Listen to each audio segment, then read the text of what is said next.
জীবনের কঠিন সময়গুলোতে নিজেকে গোপন রাখাই ভালো। নিজের কষ্ট, নিজের দুঃখ কাউকে না দেখানোই উত্তম।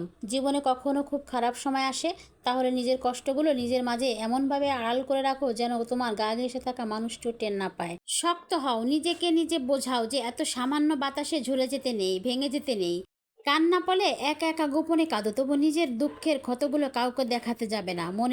মনে রেখো, নিজে নিজের জন্য আলো হতে না পারলে পৃথিবীর সমস্ত আলো মিলেও তাকে আলো দিতে পারে না। জানোই তো, মানুষ বড় নিষ্ঠুর, নির্দয়। ভেঙে যাওয়া মৌচাক দেখলে ঢিল মেরে আরো বেশি ভেঙে দিতে চায়, আনন্দ পায়।